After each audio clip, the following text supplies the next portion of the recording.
Dear child, you looked fine today.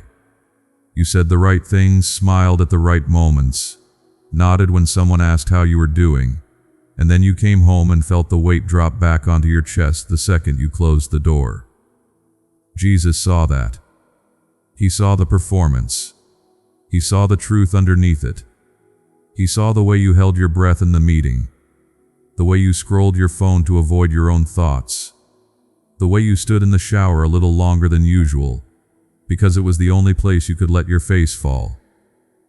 He's been watching you today, dear heart, not with judgment, not with disappointment, with the kind of tenderness that knows exactly how heavy the armor gets when you've been wearing it since sunrise. And he asked me to tell you something he wants you to hear in the quiet of this moment, when it's just you and these words and the part of you that's too tired to pretend anymore. He wants you to know that he hasn't forgotten your name. I know you felt invisible lately, like you're shouting into a void, like your prayers are bouncing off the ceiling, like everyone else is getting answers and you're still standing in the same place you were 6 months ago. You've been wondering if you did something wrong, if maybe you missed a step, if maybe you're not faithful enough, not surrendered enough, not worthy of the kind of breakthrough other people seem to get so easily. Beloved, that's not how this works. That's not how he works. Jesus didn't look at you today and see a project that's behind schedule. He didn't shake his head at your lack of progress. He saw someone he loves, someone who's doing their best with a heart that's been asked to carry more than most people would understand. He saw the grief you don't talk about, the disappointment that's become so familiar you've stopped calling it by name, the loneliness that sits beside you even when you're surrounded by people. And he didn't turn away.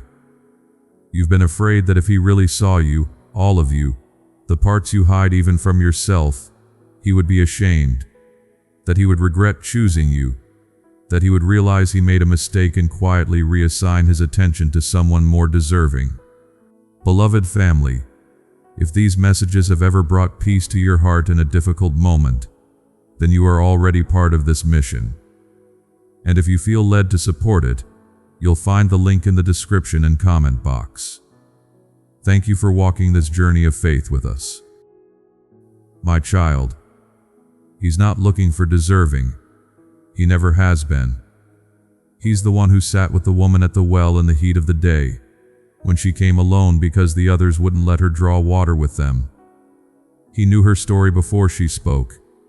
He knew every choice, every regret, every reason she felt unworthy of being seen. And he stayed. He asked her for water. He offered her living water in return. Not because she earned it, because he saw her, really saw her. And he sees you the same way. You think you have to clean yourself up first. You think you have to get your life together, fix your habits, silence your doubts, become someone more polished before you're allowed to approach him. But precious one, he's already approaching you. He's been reaching toward you through every small moment of beauty you almost missed today. The sunrise you saw through the window, the song that came on at just the right time, the text from a friend you hadn't heard from in months. Those weren't coincidences.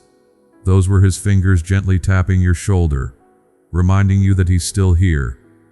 He saw you this morning when you woke up, and the first thought in your head was how tired you are of feeling this way.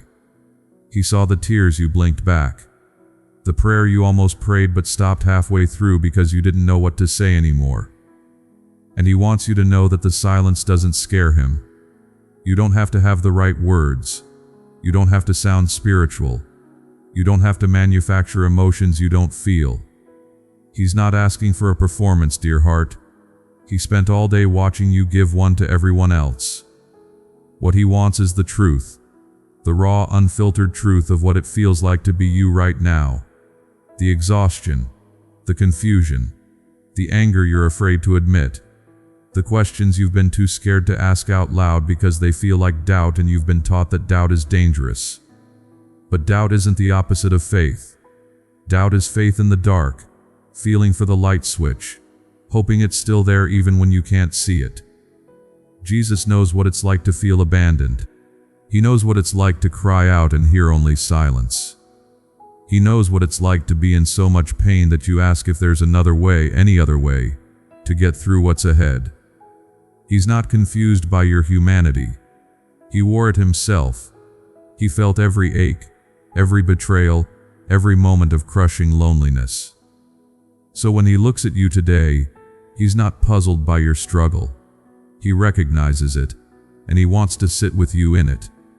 Not to give you a 5-step plan, not to hand you a map with all the answers circled in red, just to sit, to be present in the mess, to remind you that you're not going through this alone, even though it feels that way. You've been carrying this idea that you have to be strong for him, that your job is to have it all together, to be a good example, to prove that faith works by smiling through the pain. But beloved, he never asked you to be strong. He asked you to be honest. Strength is what you perform for people who can't handle your weakness. Honesty is what you offer to someone who already knows the weight you're carrying and loves you anyway. Jesus saw you today when you pretended you were fine, and he wasn't fooled, but he also wasn't angry. He just wants you to know that you can stop now. You can stop pretending with him. You can stop trying to earn something that's already been given. You can stop waiting to be good enough to deserve his attention. You already have it. You've always had it. Even on the days you forget to pray. Even on the days you're too numb to feel anything. Even on the days you're angry at him for not showing up the way you needed. He doesn't love you because of your performance. He loves you because he chose to. And he doesn't take that back just because you're having a hard time believing it. I know you've been waiting for a sign. Something big. Something undeniable. Something that would finally prove that he's really there. That he really cares. That he hasn't forgotten about you. And maybe the sign hasn't come the way you expected. But dear heart, what if the sign is this moment?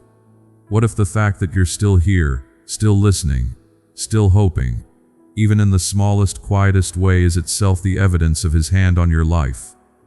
What if he's been holding you together in ways you can't even see? You think you're barely hanging on. But what if you're being held? What if the reason you haven't completely fallen apart isn't because of your own strength, but because his arms have been underneath you this entire time? You've been so focused on what hasn't happened yet, that you've missed what he's already done. He's kept your heart beating.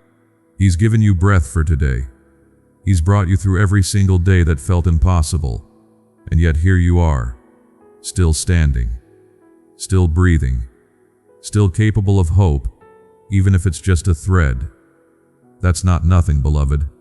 That's everything. Jesus saw you today and he saw someone worth fighting for.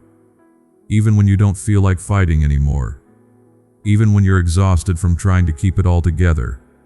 Even when you want to give up. He's not giving up on you. He's the one who leaves the 99 to search for the one who wandered off. And you've been feeling like that one lately, haven't you? Like you've drifted too far. Like maybe you're too lost to be found. Like maybe he's moved on to the ones who stayed in the fold. The ones who didn't stray. The ones who are easier to love. But precious one, that's not how his heart works. The ones who wander are the ones he searches for. The ones who are lost are the ones he seeks. And he's been seeking you. Not because you're a problem to solve. Because you're a child he adores. He saw the moment you started to drift. He saw the hurt that made you pull away. He saw the disappointment that made you wonder if any of this was real. And he didn't condemn you for it. He came after you. Quietly. Gently.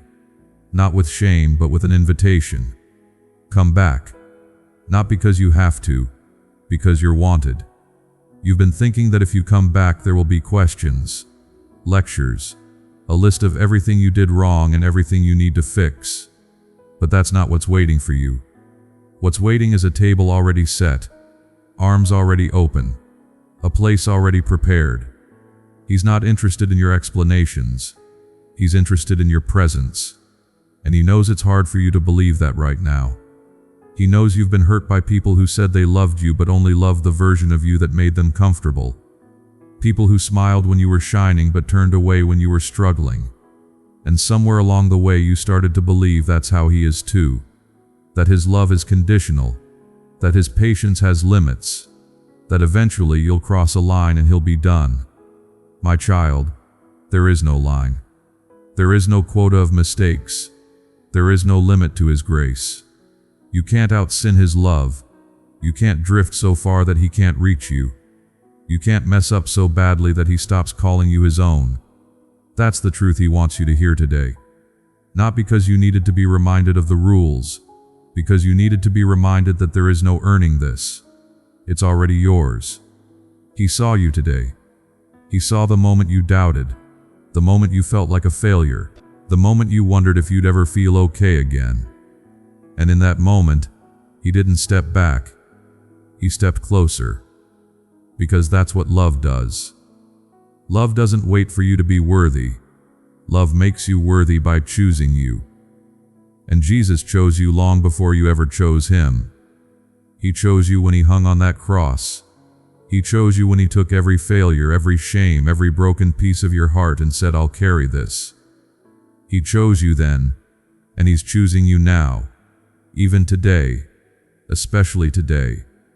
On the day when you felt least lovable, least deserving, least capable of receiving anything good, He looked at you and said, I choose you. And He's asking you now in the gentlest way possible if you'll choose Him back. Not with a grand gesture, not with a complete turnaround, not with a promise to never struggle again, just with a small, quiet yes. A yes that says, I don't understand all of this, but I'm willing to try. A yes that says, I'm tired of running, even though I'm scared of what it means to stay. A yes that says, I don't feel your presence right now, but I'm choosing to believe you're here anyway. That's all He's asking for, beloved. Not perfection, just willingness. Not certainty, just a crack in the door. He'll do the rest. He's so good at meeting people in the space between doubt and belief. That's where most of His work happens. In the in-between. In the mess. In the moments where it's unclear and uncomfortable and you're not sure which way is up. That's where He shows up most powerfully. Because that's where you stop pretending and start being real. And real is what He's after. He doesn't want your polished prayers. He wants your 3 a.m. thoughts. He doesn't want your Sunday best. He wants your Tuesday worst. He doesn't want you to wait until you have something impressive to offer. He wants you now. Messy, confused, struggling, doubting. Right now. Jesus saw you today, dear heart. And He didn't see someone who needed to try harder. He saw someone who needed to rest. Someone who's been carrying weight that was never theirs to carry. Someone who's been trying to earn love that's already been freely given. And He wants to lift that off your shoulders. He wants you to know that it's okay to stop striving. It's okay to admit you're tired. It's okay to say you don't have it all figured out. Because He never expected you to. He's not surprised by your struggle. He's not disappointed by your doubt. He's not shocked by your humanity. He wore it. He knows exactly what it costs. And He's not asking you to be anything other than what you are right now. Tired? He has rest. Confused? He has clarity when the time is right. Broken? He has healing. But it doesn't all come at once. And it doesn't come because you've done everything right. It comes because He loves you. And love gives. Not because it's earned.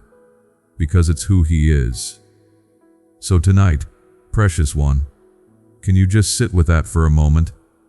Can you let go of the pressure to be further along than you are?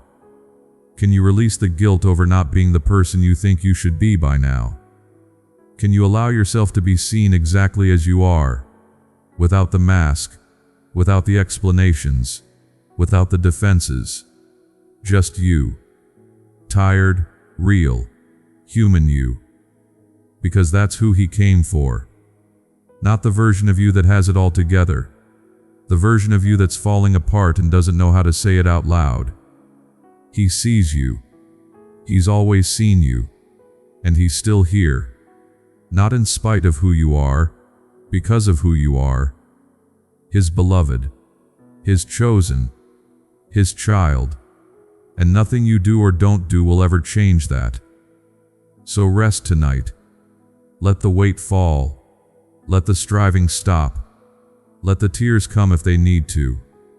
He's not going anywhere. He'll be here in the morning when the doubts come back. He'll be here next week when it's hard again. He'll be here in every moment you feel like you're losing your grip, because His grip on you is stronger than your grip on Him. And that's the whole point. You don't have to hold on perfectly. You just have to let yourself be held. And He's already holding you, even now, especially now. Amen. Beloved family, your support is more than help. It is faith in action. Because of you, these messages continue to reach hearts. May the Lord bless you, guide you, and stand with you in every season.